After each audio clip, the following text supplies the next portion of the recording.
Hi, എല്ലാവർക്കും spoken English ക്ലാസ്സിലേക്ക് സ്വാഗതം. നമ്മൾ ഇംഗ്ലീഷ് ഭാഷയിലെ ഏറ്റവും പ്രധാനപ്പെട്ട, ഏറ്റവും കൂടുതൽ ഉപയോഗിക്കുന്ന, ഏറ്റവും അധികം പ്രത്യേകതകളുള്ള വെർബായ ബി എന്ന വെർബിന്റെ ഉപയോഗങ്ങളാണ് കണ്ടുകൊണ്ടിരിക്കുന്നത്. നമ്മളിപ്പോ പ്രസന്റ് ഫോമിലെത്തിയിരിക്കുകയാണ്. അപ്പൊ ആം, ഈസ്, ആർ മൂന്ന് രൂപങ്ങള് പ്രസന്റ് ഫോമില് ബിക്കുണ്ട് എന്ന് നമ്മൾ കാണുകയുണ്ടായി. അത് ഈ വെർബിന്റെ മാത്രം പ്രത്യേകതയാണെന്നും കണ്ടു. മറ്റെല്ലാ വേർബ്സിനും, ക്രിയകൾക്കും ഇംഗ്ലീഷിലെ രണ്ട് രൂപങ്ങളേ ഉള്ളൂ ഈ ബി പ്രസന്റ് ഫോമില്, സിംഗുലറും പ്ലൂറലും. ഇതിന് ആം എന്നുള്ളത് കൂടിയുണ്ട്. ആം ഐക്ക് വേണ്ടി മാത്രം ഉപയോഗിക്കുന്നതാണ്. ഈസ് എന്നുള്ളത് സിംഗുലറിന് വേണ്ടി, ആർ എന്നുള്ളത് പ്ലൂറലിന് വേണ്ടി. ഇതിന്റെ ഈ ആയിരിക്കുക എന്നുള്ള അർത്ഥം വരുന്നതിന്റെ ഉപയോഗങ്ങളാണ് കണ്ടുകൊണ്ടിരിക്കുന്നത്. അപ്പൊ ആം, ഈസ്, ആർ ഈ മൂന്നിന്റെ അർത്ഥം ആകുന്നു എന്നുള്ളതാണ്. നമ്മൾ സാധാരണ അവൻ എൻ്റെ ഫ്രണ്ട് ആണ് എന്നാണ് പറയുക. അവൻ എൻ്റെ ഫ്രണ്ട് ആകുന്നു എന്നൊന്നും പറയാറില്ല. അപ്പൊ നമ്മൾ ഇതെല്ലാം കണ്ടാണ്. ഇന്ന് ആറിന്റെ ഉപയോഗമാണ്. ആറിന്റെ അർത്ഥം ആകുന്നു, അല്ലെങ്കിൽ നമ്മൾ സാധാരണ ഉപയോഗിക്കുന്ന പോലെ ആണെന്നുള്ളതാണ്. അത് പ്ലൂറിന് വേണ്ടി ഉപയോഗിക്കുകയാണ്. ഇപ്പൊ നമ്മൾ വി, ഞങ്ങൾ, അല്ലെങ്കിൽ നമ്മൾ, യു എന്ന് പറയുമ്പോൾ നീ, നിങ്ങൾ, നീ ഒരാളാണെങ്കിലും യു പ്ലൂറിലായിട്ടാണ്. യു എപ്പോഴും ഇംഗ്ലീഷിൽ പ്ലൂറിലായിട്ടാണ് ഉപയോഗിക്കുക. ദേ എന്നുള്ളത് അവർ. പിന്നെ ദേക്ക് പകരം my friends, my sisters, my brothers, my parents, boys, girls, students ഏത് വേണമെങ്കിലും പ്ലൂറലായിട്ട് നമുക്ക് ദേക്ക് പകരം ഉപയോഗിക്കാം. അപ്പൊ അതിന്റെ കൂടെ ആർ എന്നുള്ള വാക്ക് ഉപയോഗിക്കുള്ളൂ. ആർ, ആകുന്നു. ഇംഗ്ലീഷിന്റെ ഓർഡർ അങ്ങനെയാണല്ലേ. നമ്മള് ഈ ആകുന്നു എന്നുള്ളത് അവസാനമേ പറയുള്ളൂ. ഞങ്ങൾ സന്തോഷവാന്മാരാണ്, ആണെന്നുള്ളതല്ല, ആകുന്നു അത് അവസാനം പറയുള്ളൂ. ഇംഗ്ലീഷിൽ അങ്ങനെയല്ല, നമുക്കറിയാം. സബ്ജക്റ്റ് കഴിഞ്ഞാൽ ഉടനെ വെർബ് പറയും. നമുക്ക് ആരംഭിക്കാം. നമ്മൾ ഈ വാക്കുകൾ കണ്ടതാണ്. ഹാപ്പി സന്തോഷമുള്ള, സ്മാർട്ട് ചുറിയുറുക്കുള്ള, കൈൻഡ് ദയുള്ള, പങ്ക്ച്വൽ സമയകൃത്യതയുള്ള, പങ്ക്ച്വലായ. അപ്പൊ നമ്മൾ വാചകം എങ്ങനെ ഉണ്ടാക്കും? We are happy. We are happy. അതിന്റെ അർത്ഥം എന്താണ്? ഞങ്ങൾ സന്തോഷവാന്മാരാണ്. ഞങ്ങൾ സന്തോഷവാന്മാരാണ്. അല്ലെങ്കിൽ നമ്മൾ മലയാളത്തിൽ ഞങ്ങൾക്ക് സന്തോഷമാണ്, അങ്ങനെയും പറയാം. We are happy. We are smart. ഞങ്ങൾ സ്മാർട്ട് ആണ്. ഞങ്ങൾ സ്മാർട്ട് ആകുന്നു, അങ്ങനെയും പറയാം. ഇത് നമ്മൾ അങ്ങനെ പറയാറില്ല. ഞങ്ങൾ സ്മാർട്ട് ആണ്. We are kind. ഞങ്ങൾ ദയുള്ളവരാണ്. We are punctual. ഞങ്ങൾ പങ്ക്ച്വൽ ആണ്, സമയകൃത്യതയുള്ളവരാണ്. ഓക്കെ. You are happy. നീ സന്തോഷവാനാണ്. സ്ത്രീ ആണെങ്കിൽ നീ സന്തോഷവതിയാണ്, അല്ലെങ്കിൽ നിനക്ക് സന്തോഷമാണ്. ഹാപ്പി എന്നുള്ള വാക്ക് നമുക്ക് അങ്ങനെയും പറയാൻ പറ്റും. എല്ലാ വാക്കുകളും പറയാൻ പറ്റില്ല. U are smart. നീ സ്മാർട്ട് ആണ്, നിനക്ക് സ്മാർട്ട് ആണ്. നേരത്തെ പറഞ്ഞ നിനക്ക് സന്തോഷമാണ്. അതുപോലെ ഈ വാക്ക് പറയാൻ പറ്റില്ല. ഓക്കെ. അപ്പൊ എല്ലാ വാക്കുകളും നമുക്ക് ഇതുപോലെ ഈ രണ്ട് രീതിയിൽ പറയാൻ പറ്റില്ല. ഈ ഒരു രീതി മാത്രമേ ഇരിക്കുള്ളൂ. You are smart. നീ സ്മാർട്ട് ആണ്. You are kind. നീ ദയുള്ളവനാണ്. സ്ത്രീ ആണെങ്കിൽ നീ ദയുള്ളവളാണ്. You are punctual. നീ പങ്ക്ച്വൽ ആണ്. നിങ്ങൾ പങ്ക്ച്വൽ ആണ്. അതെല്ലാം യു തന്നെ ഒന്ന് ഉപയോഗിക്കുന്നത്. ഇനി ദേ പ്ലൂരലാണ്. അവർ അല്ലെങ്കിൽ ഇവർ. They are happy. അവർ സന്തോഷവാന്മാരാണ്, അല്ലെങ്കിൽ അവർക്ക് സന്തോഷമാണ്. സ്ത്രീകളാണെങ്കിൽ അവർ സന്തോഷവതികളാണ്, അല്ലെ? അങ്ങനെയൊക്കെ പറയും. They are smart. അവർ സ്മാർട്ടാണ്. They are kind. അവർ ദയുള്ളവരാണ്. They are punctual. അവർ പങ്ക്ച്വലാണ്, സമയകൃത്യതയുള്ളവരാണ്. ഇനി മൈ ഫ്രണ്ട്സ്. മൈ ഫ്രണ്ട്സ് എന്ന് പറയുമ്പോൾ പ്ലൂരല്ല, ഫ്രണ്ട്സ് അല്ലേ. അപ്പൊ ആറ് വയ്ക്കുള്ളൂ. മൈ ഫ്രണ്ട് എന്നാണെങ്കിൽ, ഫ്രണ്ട് എന്ന് മാത്രമാണെങ്കിൽ ഈസ് വയ്ക്കണം. ഇംഗ്ലീഷിലെ നിയമം മറക്കരുത്. എന്താണ്? സബ്ജക്റ്റ് സിംഗുലർ ആണെങ്കിൽ വെർബ് സിംഗുലർ, സബ്ജക്റ്റ് പ്ലൂരൽ ആണെങ്കിൽ verb plural.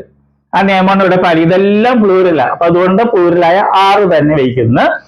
My friends are happy. എന്റെ ഫ്രണ്ട്സ് സന്തോഷവാന്മാരാണ്. My friends are smart. എന്റെ ഫ്രണ്ട്സ്, എന്റെ കൂട്ടുകാര് വളരെ സ്മാർട്ടാണ്, ചുറുചുറുക്കുള്ളവരാണ്.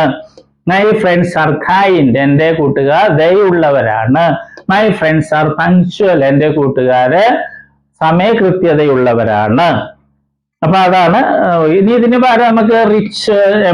V are rich. നമ്മൾ സമ്പന്നരാണ്. V are poor. നമ്മൾ പാവപ്പെട്ടവരാണ്. V are able. നമ്മൾ കഴിവുള്ളവരാണ്. V R sad. നമ്മൾ ദുഃഖിതരാണ്. V R efficient. നമ്മൾ കാര്യശേഷിയുള്ളവരാണ്. ഇതുപോലുള്ള ധാരാളം വാക്കുകൾ ഇംഗ്ലീഷിലുണ്ട്. അപ്പൊ നമ്മൾ നേരത്തെ പറഞ്ഞു സന്തോഷമുള്ള, സന്തോഷവാനായ, സന്തോഷവതിയായ, അങ്ങനെയൊക്കെ അർത്ഥം ഈ ഒറ്റ വാക്കിന് മലയാളത്തിലുണ്ട്. നമുക്ക് പല വാക്കുകൾ ഈ ഹാപ്പി എന്നുള്ള വാക്കിന് പറയാം, ആണും പെണ്ണും അനുസരിച്ചൊക്കെ മാറിക്കൊണ്ടിരിക്കും. ഇംഗ്ലീഷ് ഒറ്റ വാക്കുകളിൽ ഇത് പ്ലൂറൽ ആയാലും സിംഗുലർ ആയാലൊക്കെ ഹാപ്പി തന്നെ ഉപയോഗിക്കുള്ളൂ. പക്ഷെ നമുക്ക് അങ്ങനെയല്ല, അവൻ സന്തോഷവാനാണ്, അവർ സന്തോഷവാന്മാരാണ്, നമ്മൾ അങ്ങനെ മാറ്റം വരും ഇല്ലേ? അത് നമ്മുടെ ഭാഷയുടെ പ്രത്യേകത. ഇനി ഓക്കെ, ഇതൊക്കെ നോക്കാം. വി ആർ ടീച്ചേഴ്സ്, നമ്മൾ അധ്യാപകരാണ്, അല്ലെങ്കിൽ ഞങ്ങൾ അധ്യാപകരാണ്. വി ആർ ഫ്രണ്ട്സ്, ഞങ്ങൾ കൂട്ടുകാരാണ്. വി ആർ സ്റ്റുഡൻസ്, ഞങ്ങൾ വിദ്യാർത്ഥികളാണ്. അതുപോലെ യു ആർ ടീച്ചേഴ്സ്, നിങ്ങൾ അധ്യാപകരാണ്. യു ആർ ഫ്രണ്ട്സ്, നിങ്ങൾ കൂട്ടുകാരാണ്. യു ആർ സ്റ്റുഡൻസ്, പ്ലൂറലാണല്ല അല്ലെ? യു ആർ സ്റ്റുഡൻസ്, നിങ്ങൾ വിദ്യാർത്ഥികളാണ്. ദേ, അവർ അല്ലെങ്കിൽ ഇവർ. ദേ ആർ ടീച്ചേഴ്സ്, അവർ അധ്യാപകരാണ്. ദേ ആർ ഫ്രണ്ട്സ്, അവർ കൂട്ടുകാരാണ്. ദേ ആർ സ്റ്റുഡൻസ്, അവർ വിദ്യാർത്ഥികളാണ്. മൈ ഫ്രണ്ട്സ് ആർ ടീച്ചേഴ്സ്, എന്റെ കൂട്ടുകാര് അധ്യാപകരാണ്. മൈ ഫ്രണ്ട്സ് ആർ ഫ്രണ്ട്സ്, അങ്ങനെ പറയാൻ പറ്റുമോ? ഇല്ല. അപ്പൊ അത് അർത്ഥമില്ലാത്തൊരു വാക്യമാണ്. അപ്പൊ അത് നമുക്ക് ഒഴിവാക്കാം. അപ്പൊ നമ്മൾ നോക്കണം, വാചകം ഉണ്ടാക്കുമ്പോൾ അർത്ഥമുണ്ടോ അല്ലെങ്കിൽ കേൾക്കാൻ സുഖമുണ്ടോ എന്നൊക്കെ നോക്കണേ. മൈ ഫ്രണ്ട്സ് ആർ സ്റ്റുഡൻസ്, എന്റെ കൂട്ടുകാര് വിദ്യാർത്ഥികളാണ്. It's okay. അപ്പൊ ഇതിന് പകരം ബ്രദേഴ്സ് അല്ലെ? വി ആർ ബ്രദേഴ്സ്, നമ്മള് സഹോദരന്മാരാണ്. വി ആർ സിസ്റ്റേഴ്സ്, നമ്മൾ സഹോദരികളാണ്. വി ആർ നൈബേഴ്സ്, നമ്മൾ അയൽവാസികളാണ്. അപ്പൊ അതുപോലെ നമുക്ക് പല വാക്കുകളും വെച്ച് പറയാം. ഈ വാചകം നമ്മൾ പഠിക്കുക. ആർ എന്നുള്ളതിന്റെ ആ ഉപയോഗമാണ്. ആകുന്ന പക്ഷെ മലയാളത്തിൽ നമ്മൾ ആണെന്ന് പറയുള്ളൂ. പ്ലൂറലിന്റെ കൂടെ, പ്ലൂറൽ സബ്ജക്റ്റിന്റെ കൂടെയാണ് എപ്പോഴും ഉപയോഗിക്കുന്നത്. പിന്നെ എപ്പോഴും പറയുന്ന പോലെ നമ്മൾ ഒരാളെ കൂടി കണ്ടെത്തി ആദ്യം മലയാളം ഒരാൾ പറയുന്നു, മലയാളത്തിന്റെ ഇംഗ്ലീഷ് പറയണം. 10 പ്രാവശ്യം ഓരോ വാചകം. ഉദാഹരണം, നമ്മൾ സന്തോഷവാന്മാരാണ്, വി ആർ ഹാപ്പി. നമ്മൾ സന്തോഷവാന്മാരാണ്, വി ആർ ഹാപ്പി. നമ്മൾ സന്തോഷവാന്മാർ. അങ്ങനെ ആവർത്തിക്കുക. ഓക്കെ. ഇനി വെർബിന്റെ ഒരു ലിസ്റ്റ് വീഡിയോ വരുന്നുണ്ട്. ആ വെർബ്സ് പഠിക്കുക. റിപ്പീറ്റ് ചെയ്ത് വരികയാണ്. പക്ഷെ നമ്മൾ വെർബ്സ് പഠിക്കണം. ഈ 4 ഫോംസ് പ്രധാനപ്പെട്ട. Okay, all the best.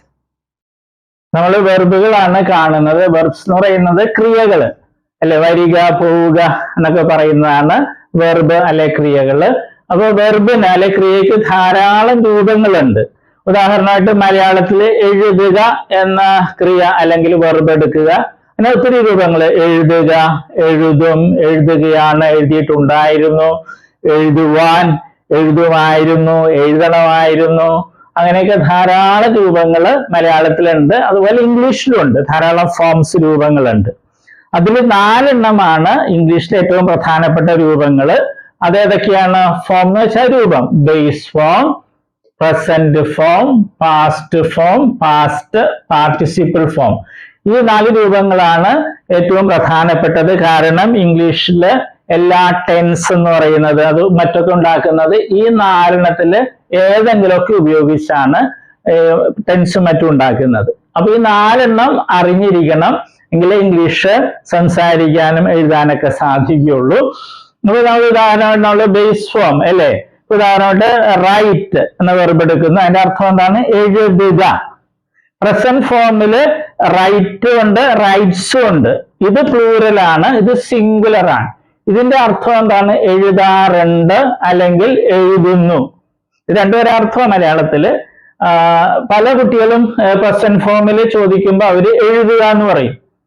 അത് തെറ്റാണ്. ഈ പ്രസന്റ് ഫോമില് റൈറ്റിന്റെ അർത്ഥം എഴുതാറുണ്ട് എന്നുള്ളതാണ്. എഴുതുക എന്നുള്ളത് ബേസ് ഫോമാ. ഇത് ഒത്തിരി പേര് തെറ്റായിട്ട് സ്കൂളിൽ പഠിച്ചിട്ടുണ്ട്. പാസ്റ്റ് ഫോമില് അതിന്റെ അർത്ഥം എന്താണ്? വാക്ക് എന്താണ്? റോട്ട്. അതിന്റെ അർത്ഥം എഴുതി എന്നുള്ളതാണ്. പിന്നെ പാസ്റ്റ് പാർട്ടിസിപ്പിൾ ഫോം ഉണ്ട്, അതിന്റെ റൈറ്റിൻ്റെത് റിട്ടൺ എന്നുള്ളതാണ് ആ ഫോം. അതിന് പല അർത്ഥങ്ങളുണ്ട്, മാറി മാറി വരും. പിന്നെ ഒരു കാര്യം നമ്മൾ അറിഞ്ഞിരിക്കുക, ഈ ബേസ് ഫോമും പ്രസന്റ് ഫോം പ്ലൂറലും, ബേസ് ഫോമും പ്രസന്റ് ഫോം പ്ലൂറലും ഇംഗ്ലീഷ് ഭാഷയിലെ വെർബുകൾക്ക് ഒരെണ്ണത്തിനൊഴികെ, ബി എന്ന വെർബിനൊഴികെ ബാക്കി എല്ലാ വെർബുകൾക്കും ഒരേപോലെയാണ്. സ്പെല്ലിങ്ങും ഉച്ചാരണമൊക്കെ ഒരേപോലെ തന്നെയാണ്. ഏത്? ബേസ് ഫോമും പ്രസന്റ് ഫോം പ്ലൂറലും. അർത്ഥം വ്യത്യാസമുണ്ട്. ബേസ് ഫോമില് എഴുതുക എന്നുള്ളതാണ് റൈറ്റ് എന്ന് പറയുമ്പോൾ, പ്രസന്റ് ഫോമില് റൈറ്റ് എന്ന് പറയുമ്പോൾ എഴുതാറുണ്ട് എന്നുള്ളതാണ്.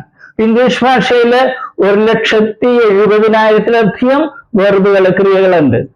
അപ്പൊ അതില് ഈ വെർബ് ഒഴിച്ച് ബി എന്നൊരു വെർബ് ഉണ്ട് ഇംഗ്ലീഷില്. അത് ഒഴിച്ചു ബാക്കി എല്ലാ വെർബുകളുടെയും ബേസ് ഫോമും പ്രസന്റ് ഫോം പ്ലൂറലും ഒരേപോലെ, ഒരേ സ്പെല്ലിംഗ്, ഒരേ ഉച്ചാരണം. ഓക്കെ, അതുകൊണ്ട് നമ്മൾ ഇത് പ്രത്യേകിച്ച് പഠിക്കില്ല. നമ്മൾ ഇത് മൂന്നുമാണ് പഠിക്കുന്നത്. അത് നമ്മൾ സ്കൂളിൽ പഠിച്ചിട്ടുണ്ട് അല്ലെ? Come, came, come, go, went, gone, അത് തന്നെ സാധനം. പിന്നെ നേരെ ഒരു കാര്യവും കൂടി, ഇംഗ്ലീഷിൽ നേരത്തെ പറഞ്ഞു 1,70,000 വെർബ്സ് ഉണ്ട്. അതിൽ ഭൂരിഭാഗം വെർബുകളുടെയും ഈ പാസ്റ്റ് ഫോമും പാസ്റ്റ് പാർട്ടിസിപ്പിൾ ഫോമും ഉണ്ടാക്കുന്നത് ഈ പ്രസന്റ് ഫോമിന്റെ കൂടെ ഡി അല്ലെങ്കിൽ ഇ ഡി എന്ന് കൂട്ടിച്ചേർത്താണ്. ഒരിക്കൽ കൂടി പറയട്ടെ, ഇംഗ്ലീഷ് ഭാഷയിലെ ഒട്ടുമിക്ക വെർബുകളുടെയും പാസ്റ്റ് ഫോമും പാസ്റ്റ് പാർട്ടിസിപ്പിൾ ഫോമും ഉണ്ടാക്കുന്നത് ഡി അല്ലെങ്കിൽ ഇ ഡി എന്ന് പ്രസന്റ് ഫോമിന്റെ ഈ പ്ലൂറലിനോടുകൂടെ കൂട്ടിച്ചേർത്താണ്. അല്ലാതെ കുറെ വെർബ്സ് ഉണ്ട്. അപ്പൊ പക്ഷെ അതാണ് നമുക്ക് ഒത്തിരി ഉപയോഗിക്കുന്നത്. അതിലൊരു ഒരെണ്ണമാണ് ഇത്, റൈറ്റ്, റോട്ട്, റിട്ടൺ. ഇത് മൂന്ന് രീതിയാണ്. റൈറ്റ്, ഇത് വേറെ രീതി, റോട്ട്, ഇത് റിട്ടൺ. ഓക്കെ, അപ്പൊ നമ്മൾ ഇത് മൂന്നും പഠിക്കുള്ളൂ. നേരത്തെ പറഞ്ഞതുപോലെ ഇത് പ്രത്യേകിച്ച് പഠിക്കേണ്ട കാര്യമില്ല, ബേസ് അർത്ഥം അറിഞ്ഞിരുന്നാൽ മതി. ഓക്കെ, ഇപ്പൊ കമ്മിന്റെ അർത്ഥം എന്ന് പറഞ്ഞാൽ വരിക. ബേസ് ഫോമിൽ കം എന്ന് പറഞ്ഞാൽ വരിക എന്നായിരിക്കും. പ്രസന്റ് ഫോമിൽ വരാറുണ്ട് എന്നായിരിക്കും അതിന്റെ അർത്ഥം.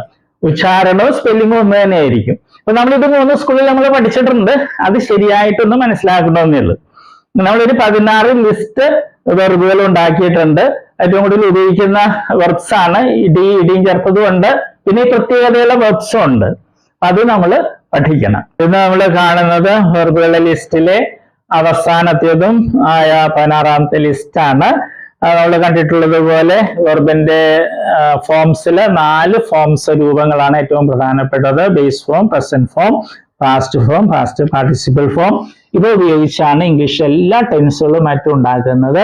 അതുകൊണ്ട് ഇവ അറിയാതെ നമുക്ക് ഇംഗ്ലീഷ് സംസാരിക്കാനോ എഴുതാനോ സാധിക്കുകയില്ല. അതുകൊണ്ട് ഇവ പഠിക്കണം നിർബന്ധമായിട്ടും. മറ്റൊന്നുള്ളത്, ഇംഗ്ലീഷിലെ ബേസ് ഫോമും പ്രസന്റ് ഫോം പ്ലൂറലും ഒരേപോലെയാണ് ഉച്ചാരണത്തിലും സ്പെല്ലിങ്ങിലും. അർത്ഥം വ്യത്യാസമുണ്ട്. അതുകൊണ്ട് നമ്മൾ ബേസ് ഫോം പ്രത്യേകിച്ച് പഠിക്കില്ല. നമ്മൾ പ്രസന്റ് ഫോമും പാസ്റ്റ് ഫോമും പാസ്റ്റ് പാർട്ടിസിപ്പിൾ ഫോമുമാണ് പഠിക്കുക. പിന്നെ പ്രസന്റ് ഫോമിന് പ്ലൂറലും ഉണ്ട്, സിംഗുലറും ഉണ്ട്. ആദ്യം കൊടുത്തിട്ടുള്ളത് പ്ലൂറലാണ്. എസ് അല്ലെങ്കിൽ എസ് ഒക്കെ ഉള്ളതാണ് സിംഗുലർ. അർത്ഥം ഒന്ന് തന്നെയാണ്. തുടങ്ങാം. Drink, drank, drunk, sing, sang, sung, swim, swam, swum, ring, rang, rung, sing, sang, sung, shrink, shrank, shrunk, swing, sprang, sprang. ഈ വെർബുകളുടെ പ്രത്യേകത എന്താണ്? ഇത് മൂന്ന് രീതിയിലാണ്. പ്രസന്റ് ഫോമും പാസ്റ്റ് ഫോമും പാസ്റ്റ് പാർട്ടിസിപ്പിൾ ഫോമും വെവ്വേറെ രീതിയിലാണ് സ്പെല്ലിങ്ങും ഉച്ചാരണം ഒക്കെ. അത് പ്രത്യേകം ശ്രദ്ധിക്കണം, പഠിക്കണം. ഒത്തിരി ഉപയോഗിക്കുന്നതാണെന്ന് ഓർക്കുക.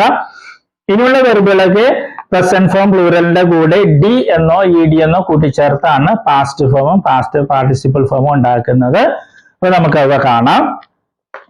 Bank, banked, banked, complete, completed, completed, comb, combed, combed, close, closed, closed, crush, crushed, crushed, curl, curled, curled, fold, folded, folded, itch, itched, itched, need, needed, needed, object, objected, objected, obtain, obtained, obtained, order, ordered, ordered, peck, pecked, pecked, perform, performed, performed, permit, permitted, permitted, please, pleased, pleased, possess, possessed, possessed, pour, poured, poured, provide, provided, provided, release, released, released, rely, relied, relied, surround, surrounded, surrounded. ഈ വെർബുകളൊക്കെ English ഏറ്റവും കൂടുതൽ ഉപയോഗിക്കുന്ന വെർബുകളാണ്. അതുകൊണ്ട് ഇവ നിർബന്ധമായിട്ടും നമ്മൾ പഠിക്കുക, അർത്ഥമൊക്കെ പഠിക്കണം. ചില വെർബുകളിൽ നമ്മൾ കാണുന്ന പോലെ സിംഗുലർ ഉണ്ടാക്കുമ്പോൾ IS എന്നൊക്കെ ചേർത്തിട്ടുണ്ടാകാം. അല്ലെ പാസ്റ്റിലും പാസ്റ്റ് പാർട്ടിസിപ്പിളിലൊക്കെ ചിലപ്പോൾ ഡബിൾ അല്ലെ ചില ലെറ്റേഴ്സ് അക്ഷരങ്ങൾ ഇരട്ടിച്ചിട്ടുണ്ടാകും. അത് പ്രത്യേകം ശ്രദ്ധിക്കുക. കറക്റ്റായിട്ട് എഴുതാൻ സഹായിക്കും. ചിലപ്പോൾ പ്രിന്റിംഗ് മിസ്റ്റേക്ക് വന്നിട്ടുണ്ടെന്ന് തോന്നണം. അത് പ്രത്യേകം ശ്രദ്ധിക്കണേ. ഇപ്പം നിർബന്ധമായിട്ടും നമ്മൾ പഠിക്കണം. All the best.